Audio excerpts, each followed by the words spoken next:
Thank you, Mr. President.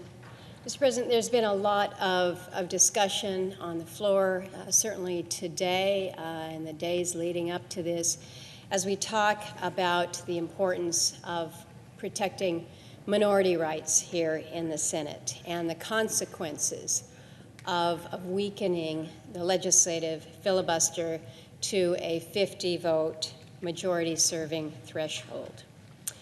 So there's a lot to say, and there has been a lot said already. I was here listening to the comments from my friend from Utah, and have had an opportunity to hear much of what has been said throughout the course of the day. But I'm here perhaps as the sole Senate Republican who will vote to begin debate on the John Lewis Voting Rights Advancement Act, because I happen to believe that it is important that we focus on improving our election laws. But I also believe very, very strongly that the way to do that is through the regular order process. Might sound kind of boring, but that's actually how you get the good work, the enduring legislation done.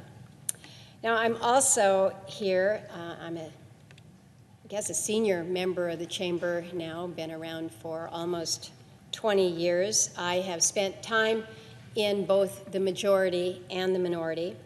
But I'm also here because I really care about legislating. I understand what it takes to work across the aisle to bring good policy into law. And one of the things that I can tell you from firsthand experience is it's hard. It's hard work. It's hard work to bring people together, particularly on some of these challenging and difficult issues that we have. When the problems are hard, that means usually the solutions are equally hard, but that's our job as legislators, to bring sides together to find that common ground. That's what legislating is all about.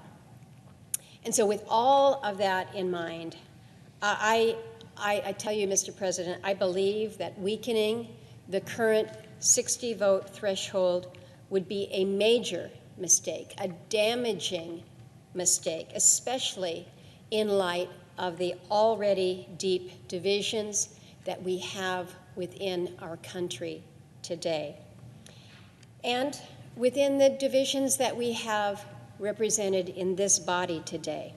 So the nuclear option is reportedly coming our way to change the threshold for cloture on legislation to 50 votes, and to do this with just 50 votes. But, Mr. President, I will suggest to you that this will do nothing to cure what actually ails the Senate, and therefore we should reject it. I mentioned that the job that we have as legislators is to come together to knit the good ideas from one side with the other, to really build that consensus that will allow for enduring policy and enduring laws. Gutting the filibuster is not going to do anything to bring both sides together. It will not help bring the parties together.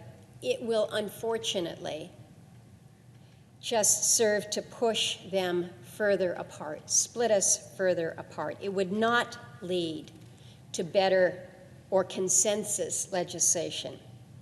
It effectively allows the majority to do what it wants to do, when it wants to do it, how it wants to do it, without the minority. It effectively allows you to ignore the views from the minority. This rule change would not restore us as the world's greatest deliberative body. I know that there are those who would suggest that we're far, far from that, but I would suggest to you that if we do this, it really obliterates that reputation forever. There's been a lot of talk about the differences between the House and the Senate. We are different. We were designed different. The framers designed the Senate as an institution where the rights of individual senators, as well as minority groups of senators, are protected. They're highly protected. That's what our rules reflect. And that's why we can hold the floor, why an individual, one person, can register objections, why we can place holds and offer motions and filibuster legislation when we deem it necessary. And I know we don't like it when it's being used against us. We don't, because it slows things down. It's frustrating. But it is part of what has been built into our institution. Now, some may say, well, it's obviously not working. It's obviously not functioning because I can't get my priority through. Perhaps we need to focus on how we're bringing people together to advance that priority. This body, the Senate, was never meant to be the House of Representatives. Senator Robert Byrd, who served both as the majority and the minority leader, so I think he had a pretty good perspective on things, he also reminded us about the saucer and the role that the House plays, that the Senate plays. The Senate is the proverbial saucer intended to cool the cup of coffee from the House. Nobody likes it, particularly the guys in the House. They don't like it when they say, oh, you're so slow over here. But we were meant to be deliberative.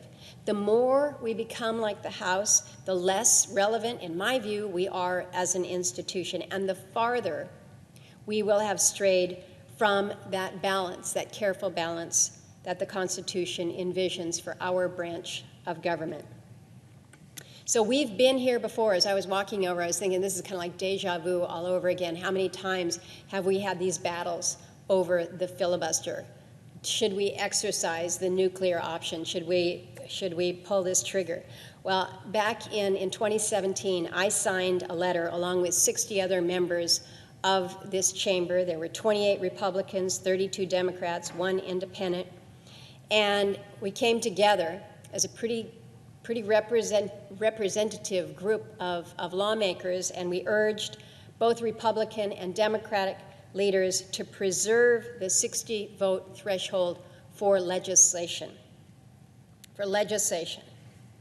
Because we knew where we had come from. The Republicans had used the nuclear option to eliminate the filibuster for Supreme Court nominees after the Democrats used it in 2013 for eliminating the filibuster for confirmation of lower court and executive branch. So it's kind of one of these where they did it, so it's okay for us to do it. Far be it from me to suggest that sometimes the analogies are like what we have when we got the kids in the back of the car and somebody says, well, he started it. And the other one says, no, well, then I get to do it. And my response is, knock it off, both of you. Maybe we just need to have a détente here on whether or not we blow up the filibuster. Maybe we need to just step back from this and realize what it means to all of us. Because those of us that are in the minority today will one day be in the majority. And those that are in the majority today will one day be in the minority. And so making sure that there is a balance, that it works, that minority rights are respected. This is why we're here today. I know that there are several senators who signed that letter back in 2017 that are now seeing their words repeated against them. That's got to feel pretty uncomfortable. I don't want to be one of those who feels like I have to eat my words, that what was good for me when I was in the minority is no longer good for me when I am in the majority, or vice versa. It has to work both ways, Mr. President. So when as Republicans in the majority, we were urged mightily by former President Trump to get rid of the filibuster, I was one of those that said, no, we should not do that. And that's why my advice today to the majority is be careful. Be careful what you wish for.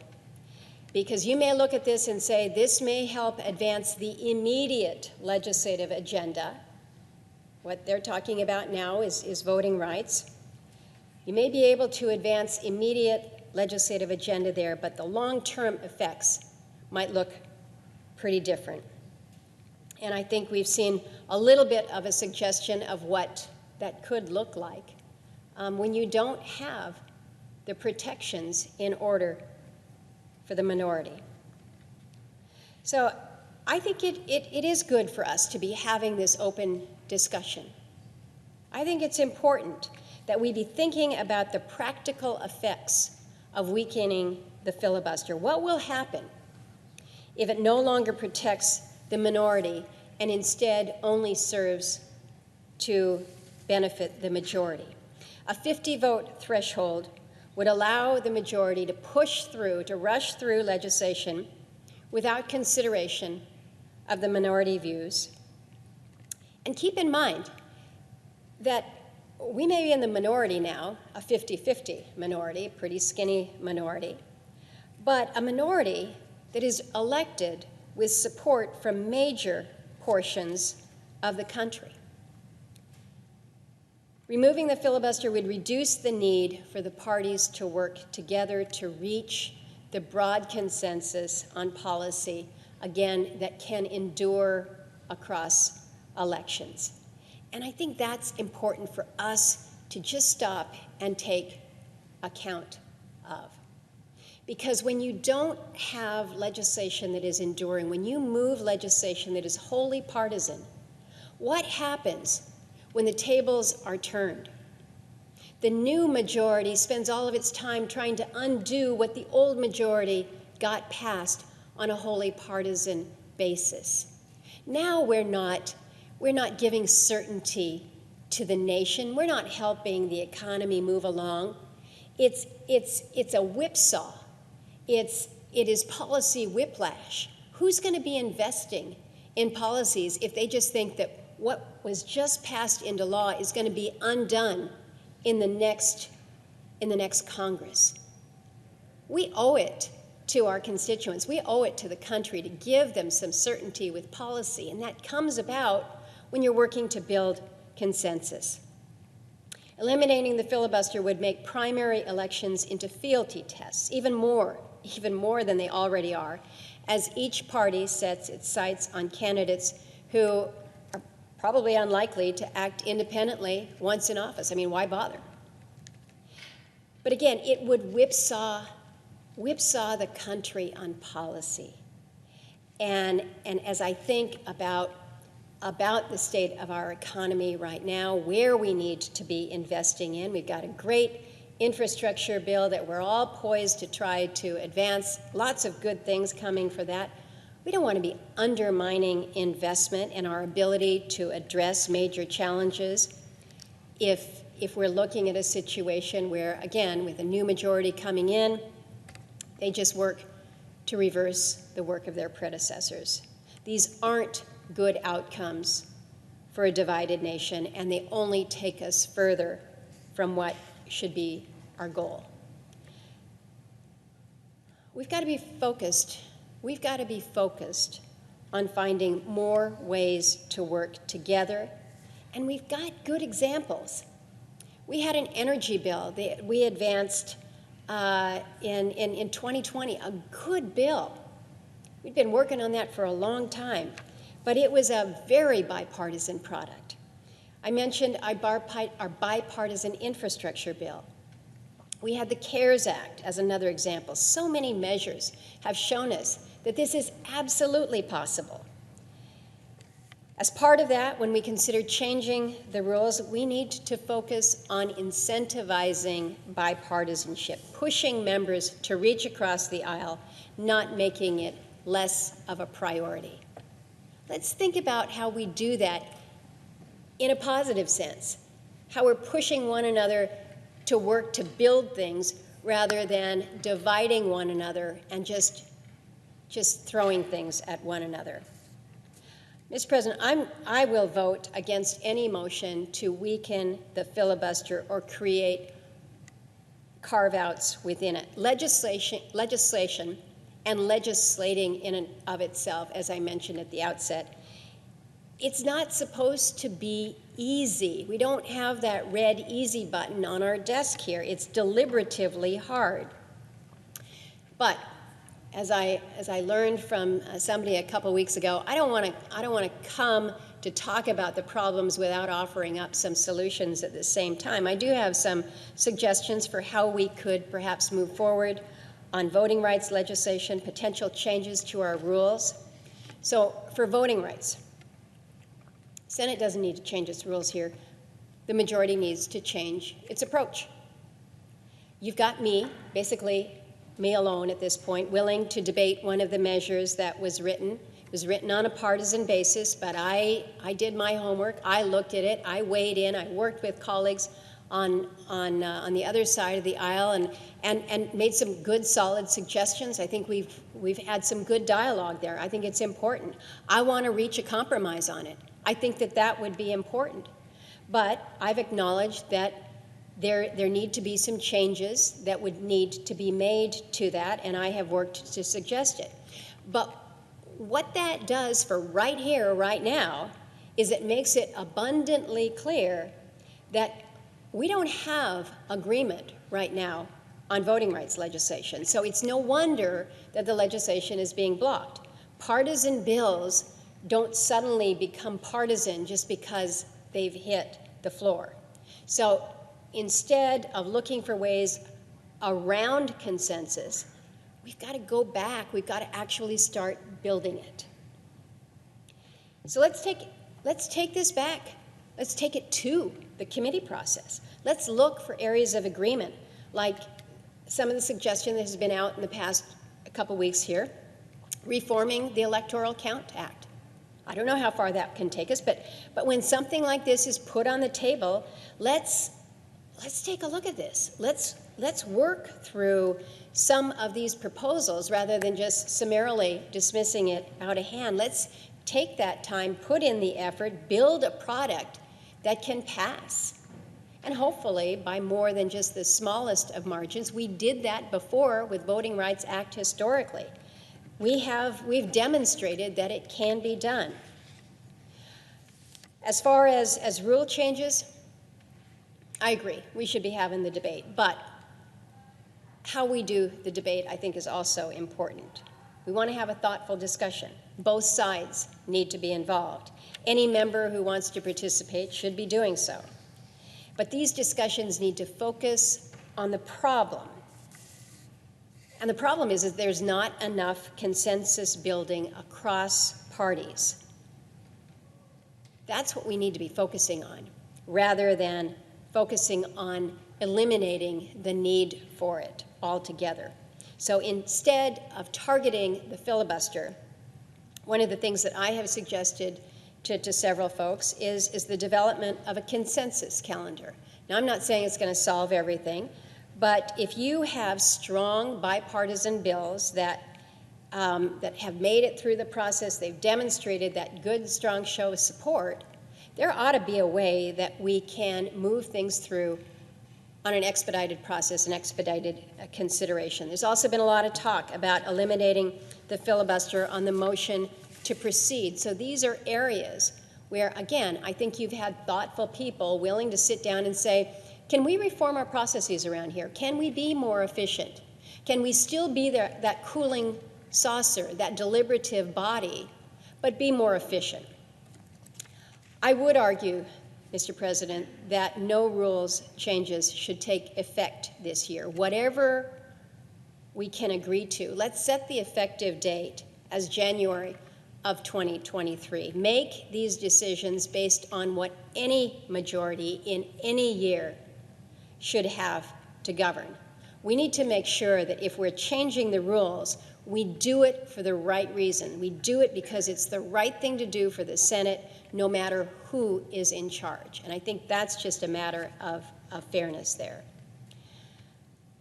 We all know that filibusters can be so very, very frustrating, and those in the majority feel it directly. I know of which I speak. I've been there. It can be agonizing. It's like you're up against a brick wall. As I mentioned, when we were advancing my energy bill several years back, I can't tell you how many times I felt like I'd had the rug pulled out from underneath us. But it was a good legislative product, and so we didn't give up. We kept working at it, and in fairness, I think we actually worked to improve the legislation. As difficult as it might have been, it was through that process that we were able to come to some terms on HFCs, probably as significant an effort that we have made when it comes to reducing emissions. And that came about as a result of that very deliberative process that you wanted to pull your hair out over, but it actually worked to advance that legislation. But I think what happens is this forces us as members to work together and to remember we can overcome these. And in these partisan times, they prevent the majority from simply running over the minority, which only serves to worsen our political divide. The 60-vote threshold for legislation requires consensus to be part of the legislative strategy. Changing it to 50 votes to serve the narrowest possible majority will lose that essential benefit. It will have lasting consequences for the Senate and for the people that we serve. So, Mr. President, I absolutely think that we can do better than this, better approaches for both voting rights legislation and rules changes. They're available to us. We just have to work. Neither side is going to get everything that it wants out of them, but I absolutely believe that we will be better served, our country will be better served, if we have a bipartisan path working together. With that, Mr. President, I thank you and I yield the floor.